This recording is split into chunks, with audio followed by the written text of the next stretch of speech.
Bonjour Elisabeth. Bonjour Cécile, bonjour Patrick, bonjour à tous.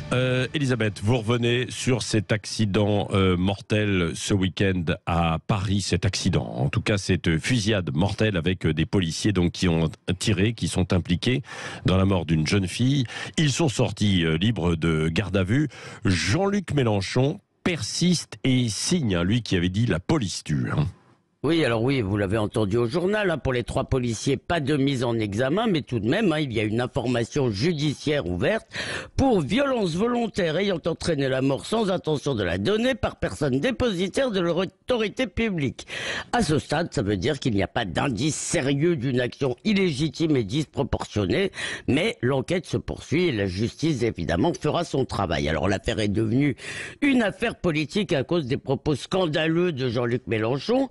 Et hier matin, il a mangé le morceau, parce que il a expliqué qu'il avait d'abord publié un premier tweet, qui était d'ailleurs déjà assez dur. Encore un abus de pouvoir inacceptable, la peine de mort pour un refus d'obtempérer, le préfet approuve, le ministre félicite, la honte c'est quand. Ça, c'était le premier.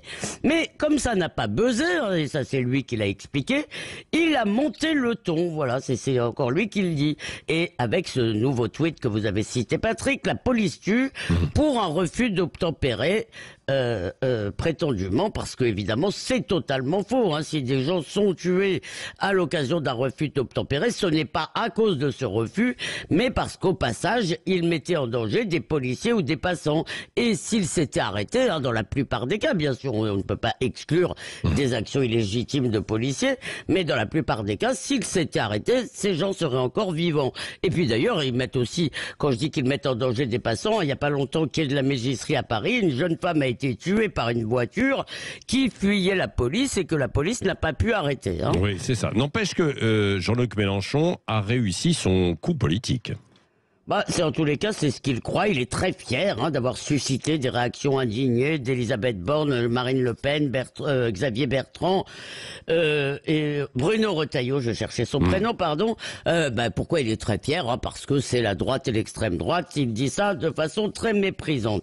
Alors Jean-Luc Mélenchon, il croit s'attirer les bonnes grâces électorales des Français d'origine immigrée qu'il a déjà dragués sans vergogne avant la présidentielle en se faisant le champion de la lutte contre l'islamophobie, et il faut bien dire, ça a plutôt bien marché.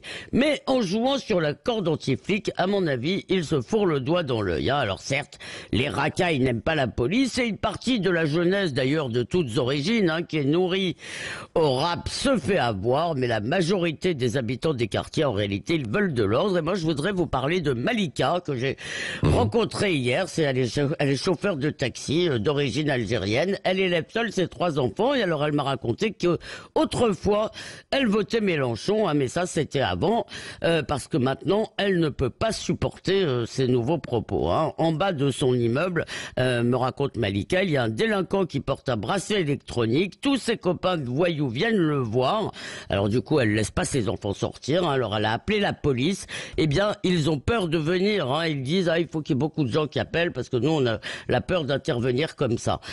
Et ça l'a beaucoup frappé Malika, et sans le savoir, elle rejoint les propos de notre cher Éric Revel hier, parce que voilà ce qu'elle me dit. Elle me dit, avec Mélenchon, il n'y aura plus de République. Alors on verra dimanche si Jean-Luc Mélenchon et ses alliés essuient une défaite, mais pour le déshonneur, c'est déjà fait. Au fait, monsieur Mélenchon, la honte pour vous, c'est quand ?